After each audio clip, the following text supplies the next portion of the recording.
Hello and welcome to the Majlis, the weekly podcast by Radio Free Europe, Radio Liberty, focusing on Central Asia. I am Mohammed Tahir, your host here in Washington, D.C.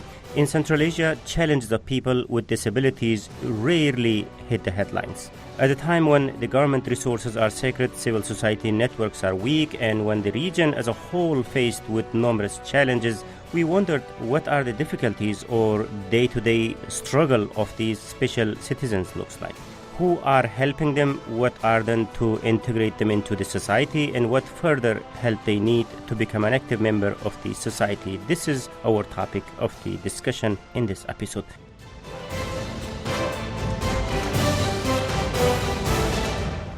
To talk about all these questions, I'm joined by Gulnaz Juzbayeva, Kyrgyz activist who herself is a special citizen. Tahmina Hakimova, also activist. She is from Tajikistan, whose kid is one of these special citizens. Dilmurat Yusupov, writer from Uzbekistan, with focus on challenges of citizens with disabilities in his homeland. And Bruce Pannier, editor of Radio Free Europe, Radio Liberty, Central Asia blog, Kishlak Owazi. Welcome on board, colleagues. Thank you. Thank you. Thank you. Very nice to have you. I should especially say thanks to you, Gulnaz, for remaining awake in this hour to do the show. I believe it is close to midnight there. It's midnight, but it's my pleasure. Thank you. Thank you for your sacrifice, and thank you for your great work to help people in your situation. Very appreciated. So let's start with you, Gulnaz. I'm told that you are a special citizen yourself. So what are some of the basic challenges you face on day-by-day basis? I am blind, and I was born blind. And of course, every day I have challenges, but I always try to be positive and look positive side of the life. And the everyday challenges, I think I'm struggling with my study to access the materials in my university. In general, are these schools equipped to respond to such needs, the needs like yours? Not really. So all the universities and their institutions that gives education to their public, they're not equipped like with special equipment, or there is no accessible material and accessible formats for blind people. And many blind and visually impaired people are enrolling to the universities, institutes, and schools, but they have also many obstacles to access the materials and to get information in accessible formats. We do have special schools, boarding schools for the blind and visually impaired people. In the whole country, we have just 2 schools, and there are many blind people left out of their education. Like, I'm working with blind people, and I'm teaching blind people how to live independent lives. And there are many students coming from rural parts of the country, and they never went through the school, so their ages are 20, 25, 30, 35 years old, and they are starting for the first time reading and writing their names. Yeah, so, bravo, that it's not only that you are facing this challenge, but also working on behalf of the other people with disabilities. Great work. We will talk about your activism a little bit later, Gulnaz. So, Tahmina, in your case, you have a kid with special conditions. Are these challenges, the ones that Gulnaz was describing, any different in your country, in Tajikistan? I'm based in London, so my child has... he's 7 and he has Down syndrome. So, but I'm an activist for Tajikistan. Yeah. But mainly for people and children with Down syndrome. But yes, mainly the issues and challenges that people with disabilities face, similar to what Gulnaz just said. But I would just maybe add a bits of the context in Tajikistan. So I think that the main big issue in Tajikistan is the cultural perception the perception of people about people with any kind of disability. Like, the stigma, social stigma on people with disabilities is massive. I mean, myself growing up in Tajikistan, even now, you hardly can see people with any kind of disability outside. for many different reasons. Talk a little bit about these reasons that you have in mind, why they are invisible in the society. Yeah, they're invisible in the society. First thing is the family itself. It's like if you have a child with disability, there's already a stigma on you, even within your family. The blame is always on the woman. Of course, woman is always, guilty of having a child with disability. And also there are different kind of stereotypes about it, or prejudice that, it's a sin, it's a punishment for you to have a child with disability. Wow. There is a shame, but there are also more, deeper things as well. I think every day about it now. Why? Yeah. Because it's even, if you don't talk about government yet or anything else, it's just within the family and society and community. But there is also this thing in Tajikistan, I'm sure it's in other Central Asian countries as well, because I'm a gender activist as well. Yeah. I'm a feminist. And if you're a woman and if you have a disability, there's already, you have not even double, you have multiple, discrimination in a society everywhere you go. And for example, if a girl is born with any kind of disability and a boy is born, the preference is given to, let's say, the boy to go to that special school, even special boarding school to study rather than the girl. And then if you have any child with disability, if you have a girl like I think especially if you have another child or another children, especially a girl who doesn't have any disabilities, you think about her future. You think about, how she's going to get married, who's going to marry her. Because society, unfortunately, is like this, that they're not going to, if they know that, in the family, there is some kind of disability, any kind of disability, even if you're wearing glasses sometimes. It's ridiculous as this, that people value your daughter and say, okay, she has a sister with disability or brother with disability. We don't want to marry, we don't want our son to marry that woman. It's a bit different for man. If you're a man with a disability or a boy, you may marry another girl, but probably from very poor family. I mean, there are many other things. It's just so much stigma on it. Wow. But also, one also very, very important thing is that since I live here in a developed country, when I go back to my country, now since my son is born, I think more about people with disabilities. And the physical access itself, it's non-existent. Even if you're like, for example, with a buggy, that means that, I'm conscious of there is no spaces where I could go with a buggy because the buggy also has wheels. Then I start thinking about people in wheelchairs. If you're in school, I read and I heard about so many stories that young women go to school or even universities.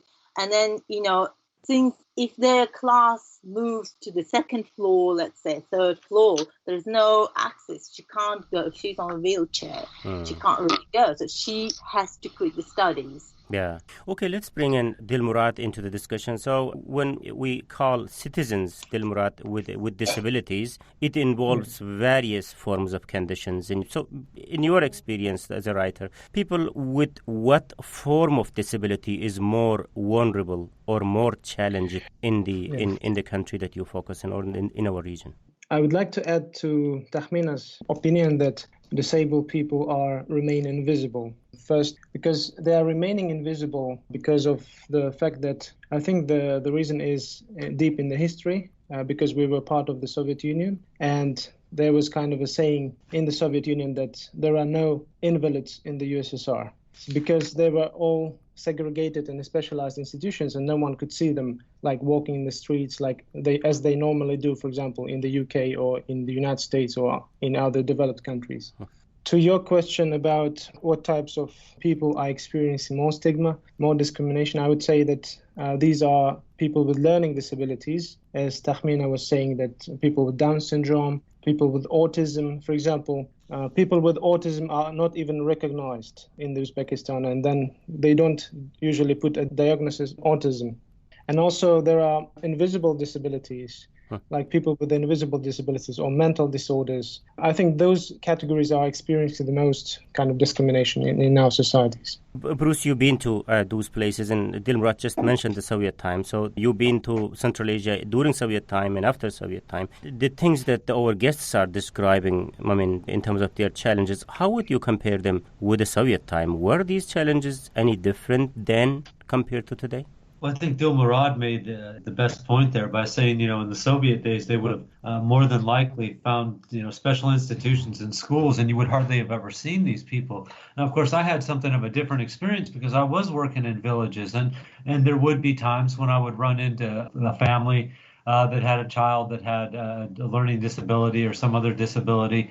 Out in the rural areas where, there's intermittent electricity and no running water, you can imagine that this was a heavy burden. I mean, generally everyone knew who this child was in the village because I was working in small places. But in the meantime, this since they didn't have any means of educating them and bringing them up or being able to cater to their special needs, although people were very kind, there was this fatalistic sense that that this child was just going to be living with its parents, until either the child died or the parents died. And it was kind of heartbreaking in that way that there really wasn't much they could do for them. Now, when I went to the cities, of course, certainly in the early 1990s, they weren't prepared at all for this kind of thing. Sidewalks did not have low spaces where people could get up on wheelchairs. A lot of buildings had staircases and no elevator at all. They just weren't set up for it. There was no books in schools, at least the ones that I went to, that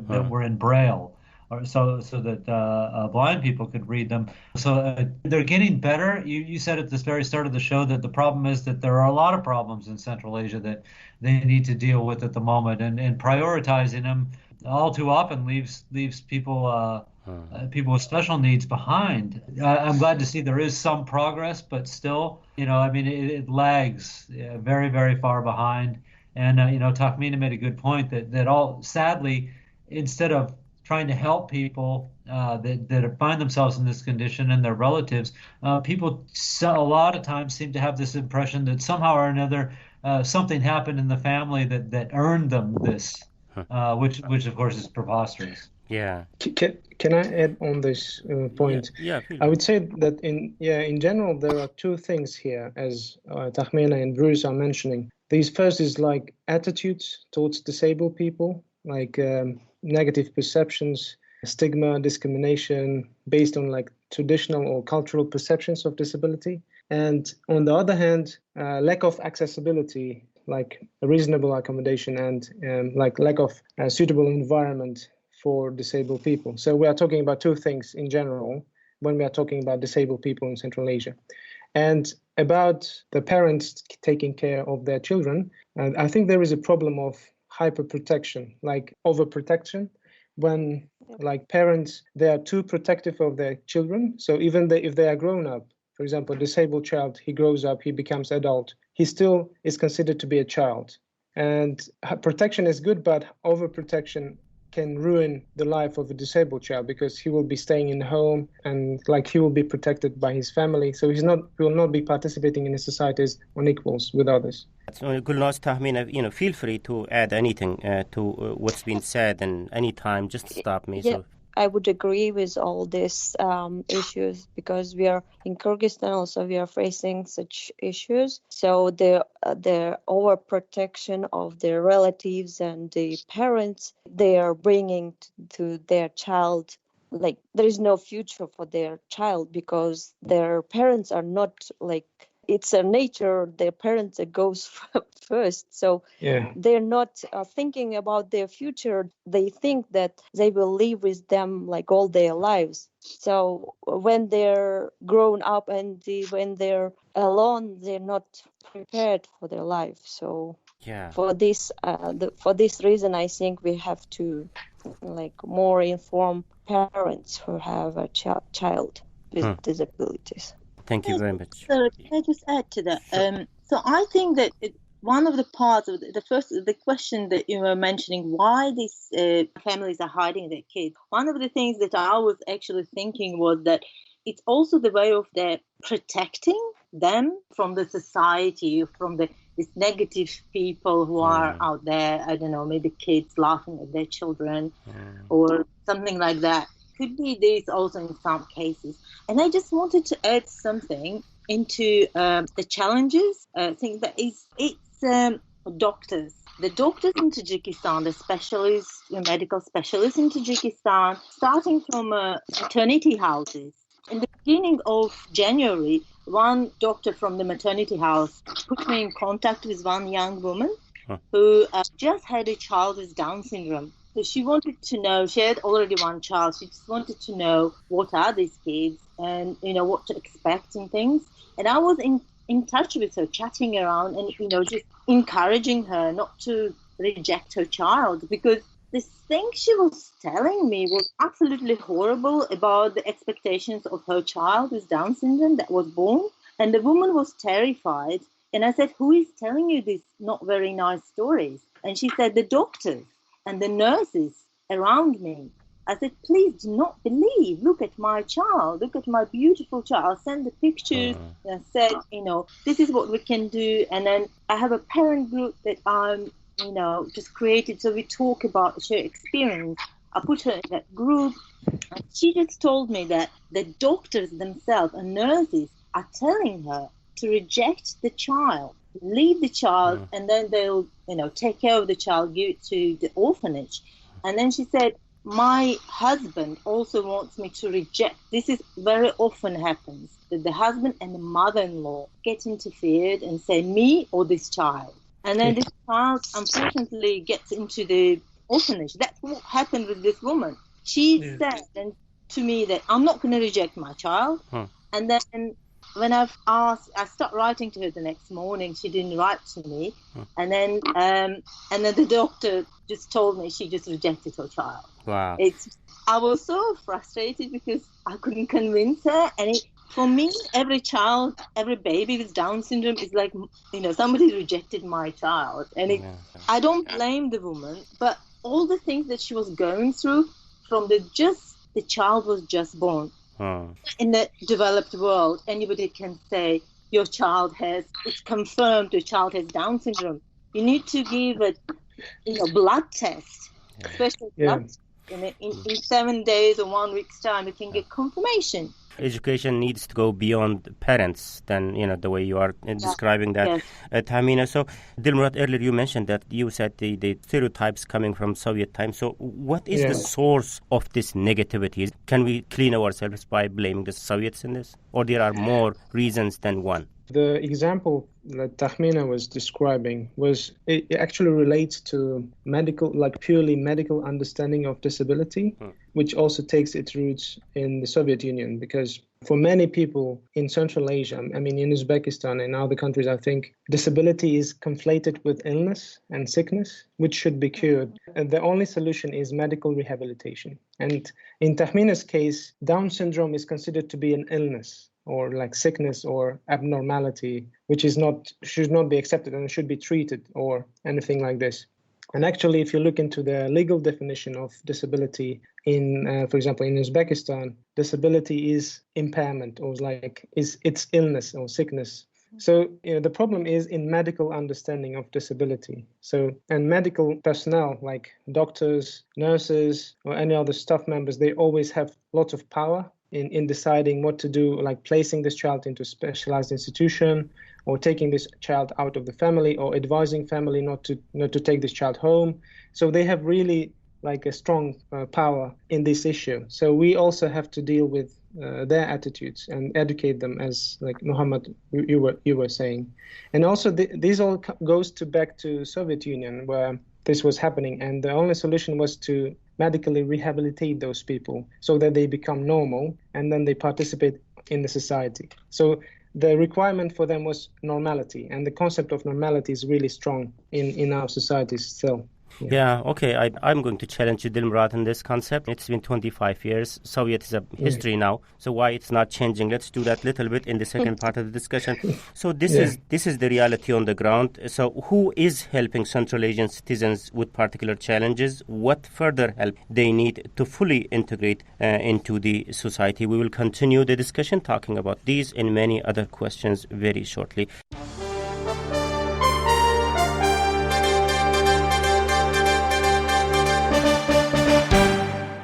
First, let me recap the debate that today in the Majlis Radio Free Europe Radio Liberty Central Asia podcast, I'm joined by Gulnaz Juzbayeva, Kyrgyz activist, Tahmina Hakimova, also activist from Tajikistan, Dilmurat Yusupov, writer from Uzbekistan with focus on challenges of citizens with disabilities in his homeland, and Bruce Pannier, editor of Radio Free Europe Radio Liberty Central Asia blog, Kishlak Awasi. I am Mohammed Tahir, Radio Free Europe Radio Liberty's media manager for South and Central Asia in Washington, D.C., and we are discussing challenges of people with disabilities in Central Asia.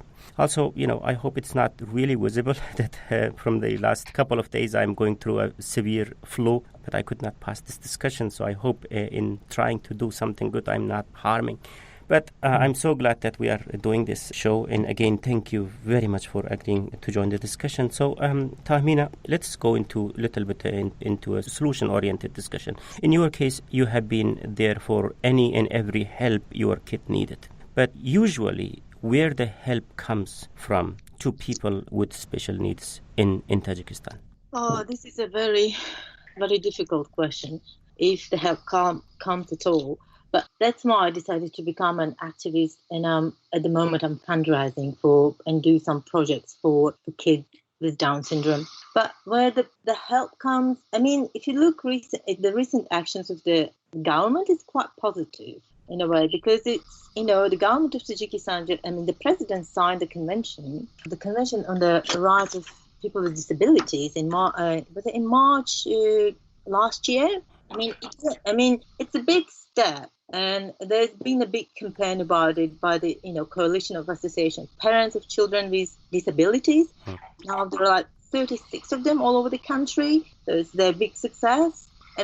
There should be a ratification, and then the implementation and the mechanism developed. It's another story. But there are all these, there are really good grassroots movements at the moment, which are quite active. Like I said, for example, this coalition of association of parents of children with disabilities. There are, obviously the, international communities supporting them. This is the sort of the main important or key actors in this.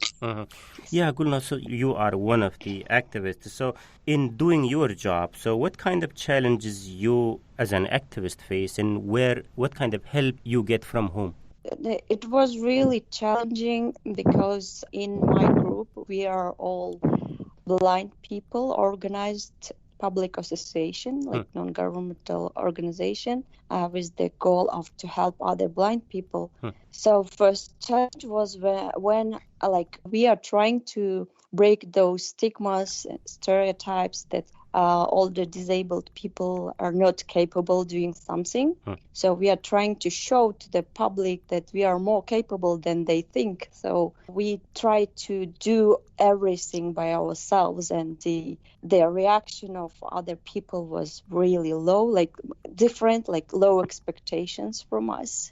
Like, what can you do? So you're blind. So in general, but of course there are many people, if we will show that what we are doing and what we can do, and prove that thing, people are open and can understand everything. So they are very supportive.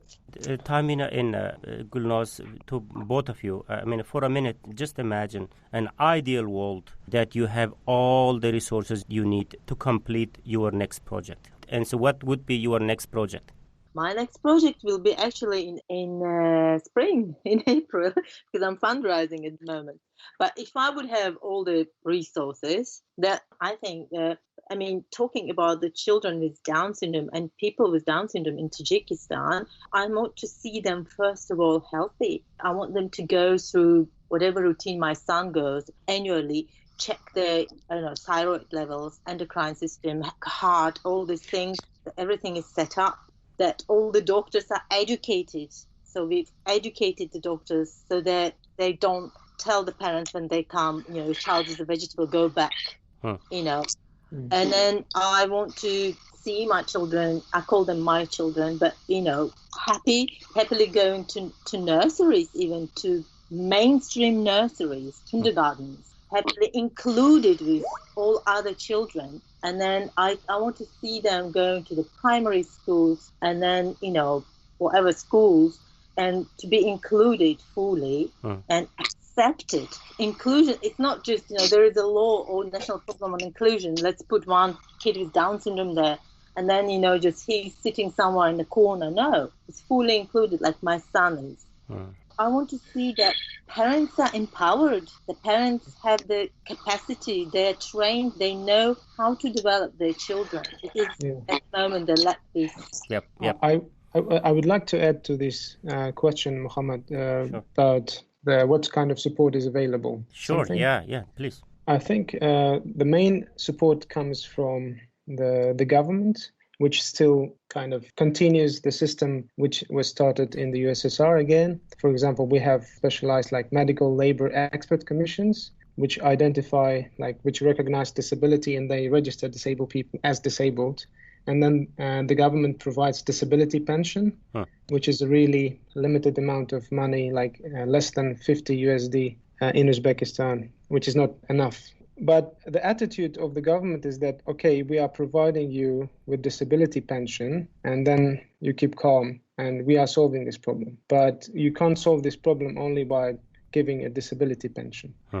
And in addition to the government support, the government is supporting rehabilitation centers and also which also are strengthening the medical understanding of disability. And on the other hand, there are several kind of NGOs or disabled people's organizations. In Uzbekistan, there are approximately 70 disabled people's organizations, which are now united by the Association of Disabled People of Uzbekistan. They're trying to campaign for the rights of disabled people and trying to change the attitudes towards them, but probably unsuccessfully. In my imagination, the government is not listening to them and is still kind of saving medical understanding of disability. And one more thing I want to say that on the other hand, disabled people are considered as objects of charity. Like Kyrgyzstan, Tajikistan, and Uzbekistan are mainly Muslim. Although we are secular, we are Muslim countries, and they are considered as objects of charity. So people give zakat, for example, or they give sadaqah, alms giving. There are kind of support also available from the cultural, Islamic viewpoint. So there are three kind of supports available for disabled people. Were these supports were also available when our countries were under Soviet Union? Yeah, the main system was the medical labor expert commissions, which I was mentioning. So it was like a welfare system and on the disability pension. I think during Soviet Union, disability pension was relatively enough for sustaining life. But after we gained our independence and after because our countries are low income and middle income countries and our budget, government budget cannot afford paying large amounts of disability pensions. So I think the situation in the Soviet Union was much better than now because in terms of this. Also, there were other specialized enterprises for blind people, for physical impaired people, for deaf people. There are still some enterprises in Tashkent, so if you go there, but they are all went bankrupt after independence. Less than 2% of all registered disabled people are working now in Uzbekistan, for example. Bruce, it brings me to a comparative question. As Dilmrat was saying, that things seems to be going backward instead of going forward after 25 years of independence, especially when it comes to treating citizens of special needs in Central Asia. Why is that? There is a lack of resources, lack of what is that? Well, I mean, I suppose it's a little bit of that, but this comes back to prioritizing what the needs of the country are. The programs that they had in the Soviet Union were centrally planned in Moscow. They were implemented, in the republics, but they weren't planned. The majority of those programs weren't planned in the republics, so they didn't have a lot of experience with this. when they became independent. Now, I wouldn't say that we're entirely going backward. I think we were for a while. But I think now that in the last few years that all the governments, certainly couldn't speak for Turkmenistan, but I have seen more articles lately. Dilmurad writes about this regularly for one. But they do seem to have finally come around to believing that they really do have to do something. So from a very low base, they are starting to help out somewhat. They're far behind. That's true. There's limited amounts of funds for these kind of programs in some countries. Our Kazakh service just did a story earlier this week for the programs for people who can't hear, for the deaf, and they said that they don't have many people who are trained in doing sign language, so it's hard for these people to communicate. Besides the fact that it's hard for them to get jobs and everything, but the government does have a program to send people out who can do sign language and help to teach these people how to communicate when they can't speak and can't hear, how to use sign language. But until recently, it was only 30 hours a year. Oh. Right? So they've doubled that to 60 hours a year. But even the article made plain that, these people, that they're grateful for that, certainly, that they get at least that. 60 hours a year is not much, obviously, but because it is so little, when these people do show up, what they have to do is go and do all the business stuff that, any questions they have about utilities, documentation, anything like that. They instead of these people being able to come and help them, with maybe learning better sign language or going shopping or something like that, they end up having to go and do all the official work because that's the only 60 hours they have with these people, and they have to get everything taken care of. So it's not time that's used as effectively as it could be. It's not much time to begin with, but it's more than what was happening 10 years ago. Yeah, but still, I find this really depressing. But is there any good stories? I mean, is there any institution which is performing relatively better in dealing with this situation and responding to citizens with special needs? Can I add on this? Yeah, sure. I think, Bruce is also correct because, for example, in Uzbekistan, after President Mirziyoyev came into power in 2016, there were considerable changes. For example, there was a decree in December 2017, on strengthening support for disabled people. Okay. And I've been hearing news about, for example, first mosque in Tashkent has become a sign language kind of accessible for deaf and hearing impaired people. Okay. So there are some really good stories as well. What else? Yeah. What else? Like mosque? Yeah, that's one example. But what else? Something positive that's happening in Central Asia? I mean, is there any institution which stands out compared to the others in terms of performing better in responding to the situation that's faced by the citizens of special needs? I think Gulnaz can add on this because I've been hearing stories from Kyrgyzstan, about ratification of the United Nations Convention on the Rights of Persons with Disabilities. Yeah. Okay, let's move beyond just ratification stuff. In terms of, is there any institution, Gulnaz, that you can present as an example that is performing better than the others? We have separate, it's not long-term, maybe short-term programs that doing progress. And if we will, or we will have support from the government or from some other resources to make it more long-term, maybe we could make a progress. So, for example, we have lots of non-governmental organizations who are really doing great programs for people with disabilities. But unfortunately, there are a few organizations, not all of them. Yeah. And unfortunately, most some organizations, maybe some people are just using people with disabilities like object, like Dilmurad said object of charity events, and they're raising lots of money, but this money not going to those people who really needs this money.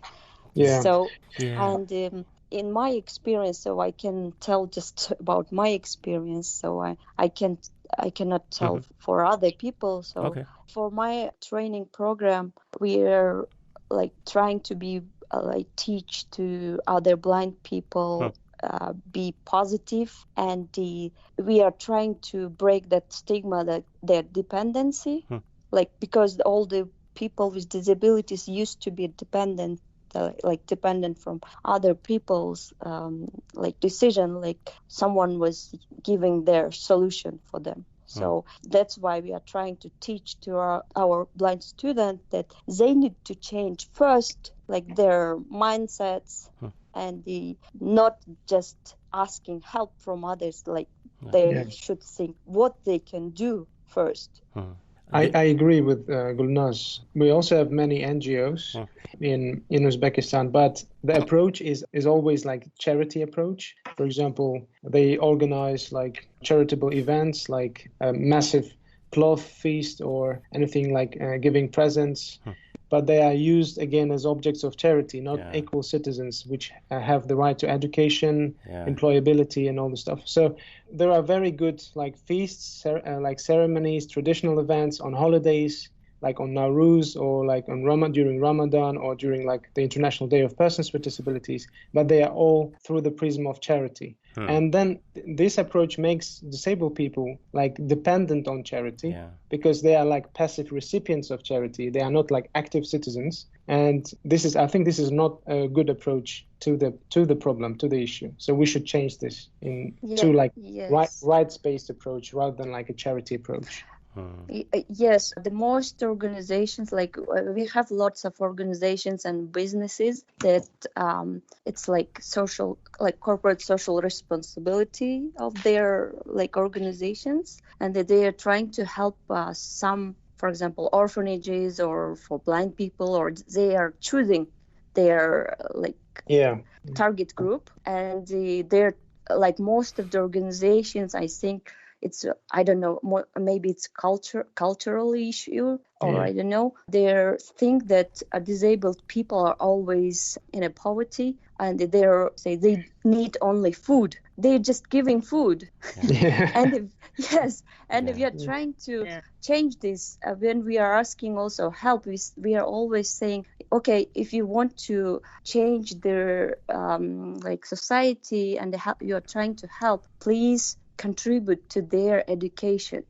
Not just giving a fish, but we have to teach how to catch a fish. Exactly. It's been a while. We could be discussing this for hours, but let's end the discussion for the sake of Gulnaz, I would say.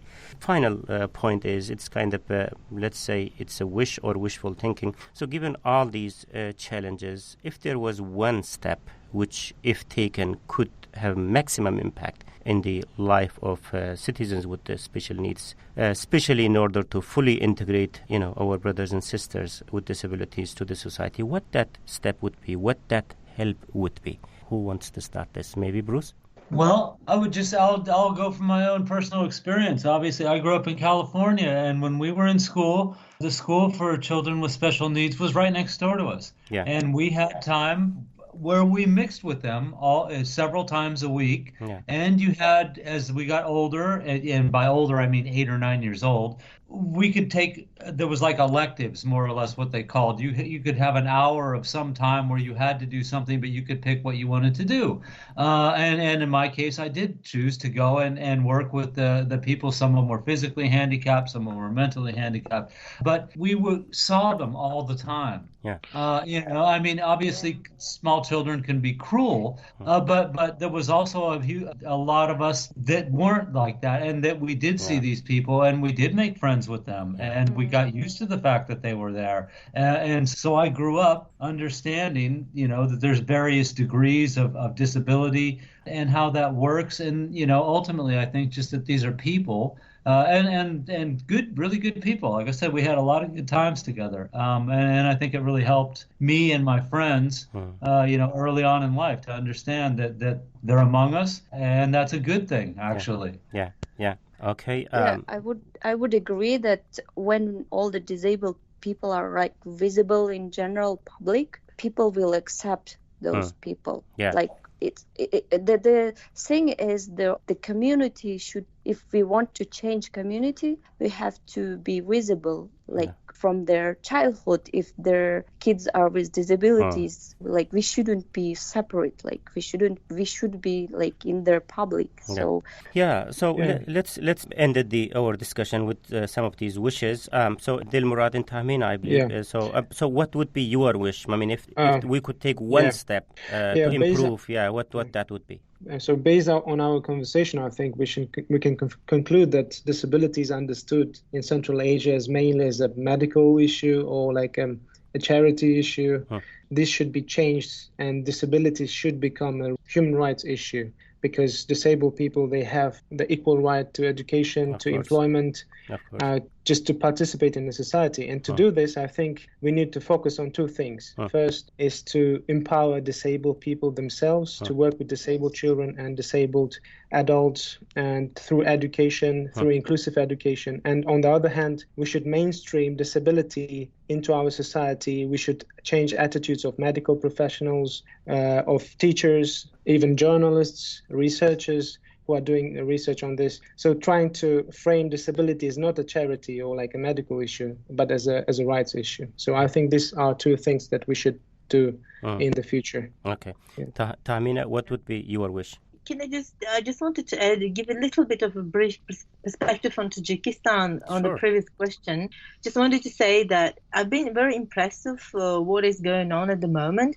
For example, last year after the president signed the convention, there's been this public awareness campaign, which is called Each One of Us is Able. And it's a government-led campaign, I mean, together with UNICEF and other organizations. But it's just amazing. It has all this kind of, on the mass media, lots of positive stories about people with disabilities. There is a really beautiful cartoon about this girl, Nazanin, who's on a wheelchair. They had this animation, and it's on the children's, state children's TV station. This is really good. Other children start looking, and even there is the sign language appearing more on the state TV stations, and then so it's quite positive. And also I've learned that there is the government together with the Open Society Institute set up over 30 social service facilities which provides early intervention and social support. What I see in Tajikistan, what NGOs a lot work on at the moment is there's a lot of work on early intervention, but I don't see, like, for example, employability of people with disabilities. Yes. And I don't see, talking about Down syndrome especially, I'm trying to find and count by hand adults with Down syndrome so I can work with them, so I can start doing something. So one by one, trying to pilot things that they work in some way, let's say private company, factory, something. So this is, I think, quite challenging and quite, this is missing. And in terms of what I would like to say, I've got your last question, but everything that was said is important. The visibility of, first of all, and I guess, how can you say, visibility of people with different kind of disabilities. When you live with them, you see them everywhere. Yes, of course, this is very important. And then you're not scared of them. I was scared of them growing up, because if I see one of them somewhere with some different person with different special needs, I didn't know how to communicate. I didn't know what to expect. And also I think one also very important issue is in Tajikistan, lack of specialists who work in those institutions where these people are institutionalized, on those boarding schools that our kids are put with disabilities. There is like no specialists. There's like very little, and they're not up to date, their knowledge, and all kinds of disabilities are put in one sort of pot, one school, and it needs to be changed. Yeah, it's going to change, Tahmina, when a government gets involved, right? When you raise these questions, what response you get from the authorities? This is very interesting, because with my campaign at the moment and with my activism, I started to because I will have a photo exhibition of children with Down syndrome that I took last year in Tajikistan. So I'll have it in London on 9th of March, and I'll have a series of them, the same exhibitions in Dushanbe and Khujan. It's very interesting. I had a meeting with the ambassador here. And this is a ridiculous story. No, I'm curious about this. Yeah. Wait, so I went to meet with him and I said, look, I'm having this photo exhibition. It's very important. I'll be inviting different kind of media. You need to be involved. I would like you give me this honor to open this event and participate. And I was really surprised because first there was quite a big, shall I say, avoidance of, because I've been, for a month, I've been trying to tell them to participate. There were lots of questions and things. But when I met finally with him, it was very positive. It was very supportive. He even offered to write letters from himself on behalf of the ambassador if I need some fundraising, to any other organizations. And in Tajikistan, I have some people acquaintances that I know that work in the government as well, like in the president's party. And then when I approached her, my good friend, and I said, look, I'm having these photo exhibitions. I'll be doing trainings for parents. I need, I need some support. Do you have any ideas? Do you have connections? And she just said, after a while, she said, the party will support you. We will help you to provide the space for training. You can do it in the room of the party that is in my hometown. And you can do, we would like to do it together, still in a present shock. And, and hopefully this will bring some more advocacy work. And, the first thing I think that for Tajikistan government, any government, I think, to accept that there are people with disabilities, for them to agree that they exist. And then, then you can do more of more advocacy work. So have you started the training at Tahmina? The trainings will be when I go to Tajikistan. I'm planning to go on end of March, and I'll have some trainings for parents. Sorry for interrupting, but I heard the story from Tahmina before, and at that stage, the ambassador of Tajikistan in the UK was not agreeing to participate. So I was saying that it's a ridiculous story, but I'm happy that at the end he agreed to be part of it. So it's great news. Yeah, it's great news. We are hearing lots of negative news coming out of Tajikistan involving many different fields. If one thing is positive, this is positive. So we are happy about that. Thank you very much, Tahmina Hakimova, Tajik activist. Also, big thanks goes to Gulnaz Juzbayeva, Kyrgyz activist, and Dilmurat Yusupov, writer from Uzbekistan, and Bruce Pannier, editor of Radio Free Europe, Radio Liberty, Central Asia blog, Kishlok Owazi. Thank you very much, colleagues, for joining us today. Mr. Tahir, can everyone Gulnaz, can you tell us what your organization is called? Tahmina, to any addresses or names of your organizations. This is a chance for free publicity. Please don't miss it. Our organization is the Kyrgyz Federation of the Blind. And right now we are providing a rehabilitation training program for blind adults for independent living. Is it at the American University for Central Asia? Yes. Terrific. Murad, can you name an organization in Uzbekistan that's doing good work? Yes, there is an NGO which I co-founded with a group of disabled women, which is called Sharoit Plus. So we are trying to promote a rights-based approach to disability. And also there is an Association of Disabled People of Uzbekistan, which is the umbrella organization uniting all disabled people's organizations in Uzbekistan. And Tahmina, we know about your photograph exhibit coming up, but do you have an organization that you run also? I'm a blogger. I became a blogger as well. So I have my own blog page, or if you can say a website with a blog, but also with resources for parents. And it's becoming bigger now. And it's called Nazari Digar. Nazari Digar is from Tajik. It's a different perspective. Oh, yeah. So this is for parents of children with Down syndrome. I'm actually thinking of doing something about it now because I'm getting lots of support, and I see that people are getting. Parents are getting the support as well, and I'm actually thinking of maybe registering it or doing something with this. So it hopefully will be Nazari Digar. You hear about. Okay, terrific. That's great. Thank you, colleagues, for joining us today. Yeah. Thank you very much. Yeah. Thank you. Thank you. And this is it from me, Mohammed Tahir, host of the Majlis, Radio Free Europe, Liberty, Central Asia podcast. Until next week, bye-bye.